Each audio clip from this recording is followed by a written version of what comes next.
नमस्कार मंडळी, स्वागत आहे तुमचं माझ्या नवीन मिनी ब्लॉगमध्ये. आज होती आमच्या गावची यात्रा. तसं तर ना ब्लॉग टाकायला खूप उशीर झाला, कारण बाळाच्या ह्याच्यामुळे मला ब्लॉग टाकायला जमलेच नाही. मग काय मी पण माझ्या मैत्रिणीसोबत देवांशला घेऊन गेलो होतो यात्रेत. मग बाळ ठेवलं होतं यांच्याजवळ. ह्याने बोलले की तू जा त्याला घेऊन. मग मी बाळाला घेऊन बसतो. कसं असताना मला सपोर्टिव्ह असताना सगळ्या गोष्टी शक्य असतात. मग मग काय पहिल्यांदा देवांशला पाळण्यामध्ये बसवलं. तो तर ना एवढा खुश झाला होता पाळण्या बघून. तर म्हणला, "मम्मा मला पहिल्यांदा बसव." मग त्याला पाळण्यात बसवलं.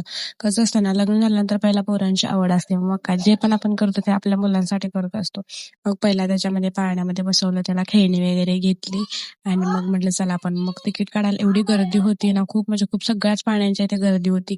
मग आम्ही पण म्हटलं चला आपण पण म्हटलं ब्रेक डान्समध्ये बसून घेऊया. मग आम्ही पण ब्रेक डान्समध्ये बसलो. मग काय सुट्टी नाही.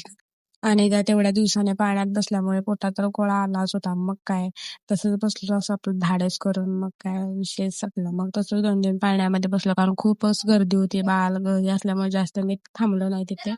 मग काय देवांशला आणि शिवगीला खेळणी घेतलीत आणि मग म्हटलं यांचा आदेश आला होता घरातून, या लवकर बाळा लवकर उठलेला आहे. मग काय चला चाललो की आपण स्टेजच्या स्पीडनं, म्हणजे गाडीनं नाही सोडा, आम्ही चालतच चाललो होते. म्हणून म्हटलं तिथं स्पीड मग म्हणलं आलो तर. हा ब्लॉग आवडला असेल तर लाईक करा, शेअर करा, कमेंट करा आणि आपल्या आयडीला तेवढं फॉलो करा.